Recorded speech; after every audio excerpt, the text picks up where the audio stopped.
Olá, bom dia, boa tarde ou boa noite. Aqui quem vos fala é o professor Ney Costa, professor da disciplina do ensino religioso, e venho através desta pequena videoaula trazer até vocês, algumas explicações referentes ao nosso conteúdo da disciplina do ensino religioso para a turma do sétimo ano, neste quarto período de atividades, nesse primeiro bimestre do ano de 2021, período este meio difícil, meio desconfortável que nós vivenciamos, onde nós, professores, estamos um tanto quanto distantes de vocês, os nossos alunos, isso não apenas de uma disciplina, as demais de um modo geral, mas o nosso objetivo não deve, obviamente, parar, né? O nosso objetivo não deve ser desistido.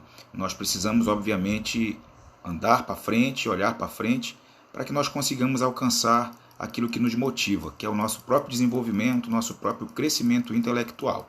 Bom, referente ao nosso assunto do sétimo ano, tá? É um assunto que muito tem a ver com o plano geral da disciplina do ensino religioso, que obviamente, como as demais disciplinas que fazem parte da nossa querida educação básica, é uma disciplina que busca trabalhar um objeto específico do conhecimento humano, né? Assim como a língua portuguesa trata da linguagem, a matemática dos cálculos numéricos e, obviamente, de outras coisas também, assim o ensino religioso tem como objetivo descortinar, se aprofundar, se apropriar dos conhecimentos daquilo que acontece dentro e fora do universo sagrado. Dentro são as suas características, fora a sua influência, tudo aquilo que as religiões, tudo aquilo que o mundo sagrado, independente da religião, acaba por influenciar a vida em sociedade, nos aspectos políticos, econômicos, culturais, sociais, ideológicos, de um modo geral. Pois bem, de antemão é importante compreendermos que, quando falamos em religião, o objeto de estudos da disciplina do ensino religioso é o próprio fenômeno religioso. Para entendermos o fenômeno religioso, eu gosto sempre de trazer à tona a diferença entre fenômeno religioso e fenômeno natural. Os fenômenos naturais são aqueles que nós podemos nomear de a chuva, os ventos, são fenômenos da natureza. Os fenômenos sagrados são aqueles que não são explicáveis pelas leis da natureza. Por exemplo, se nós plantarmos feijão, com certeza colheremos o feijão.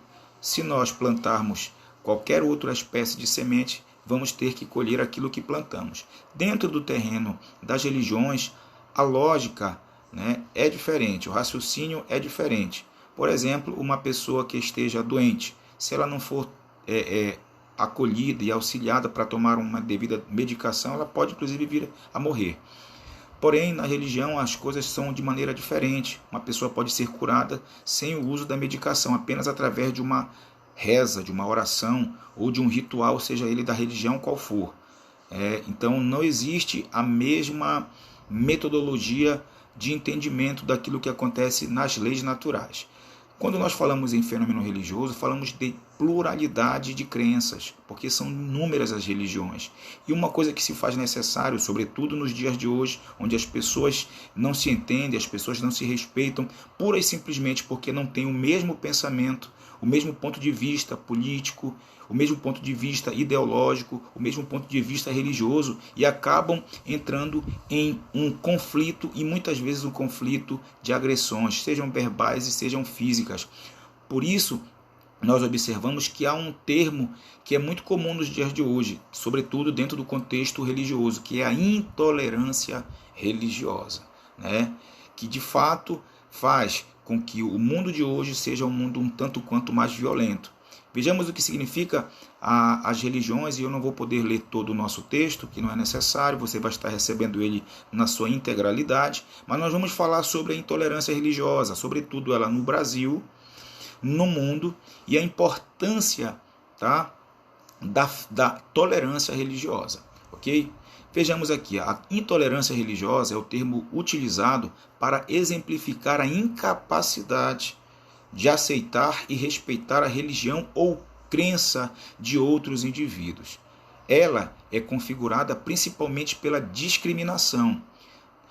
violência física e ideológica, ou qualquer ato que fira a liberdade de culto, melhor dizendo, qualquer ato que fira a liberdade de opinião e expressão religiosa nos seus espaços de prática de culto, seja essa religião de origem afro, né, religião afro-brasileiras, né, religiões de origem, podemos dizer, mais distantes, religiões asiáticas, religiões, enfim, religiões de um modo geral, seja ela da origem do Oriente Médio, seja ela do Egito, seja ela do Japão, de onde quer que venha essa religião, né? E alguém não podendo e não sentindo-se livre para praticar a sua crença, o nome que é dado para isso é a intolerância religiosa, que pode inclusive vir acompanhada de crime, que é a discriminação por questões de religião. De acordo com a Constituição, não.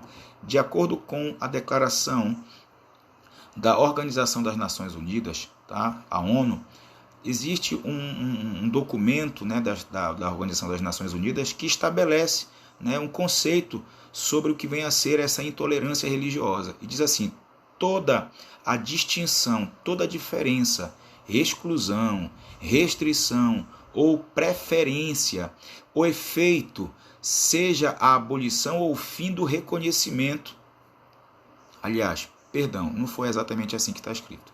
De acordo com a declaração da Organização das Nações Unidas, esse tipo de intolerância caracteriza-se como toda distinção, exclusão, restrição ou preferência fundada na religião ou em convicções, cujo fim e o efeito seja abolir ou finalizar o reconhecimento das identidades religiosas das pessoas.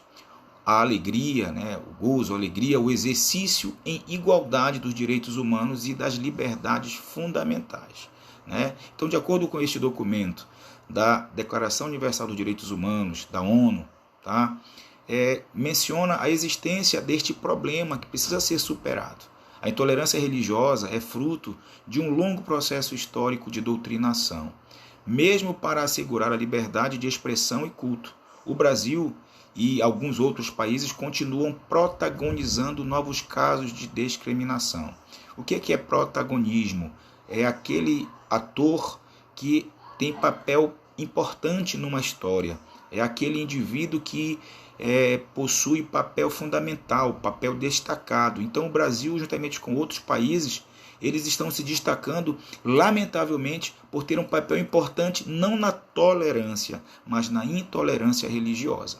Pois bem, o texto a seguir, que vocês terão acesso diante de vocês, vai versar sobre a intolerância no contexto brasileiro, no contexto mundial, tá?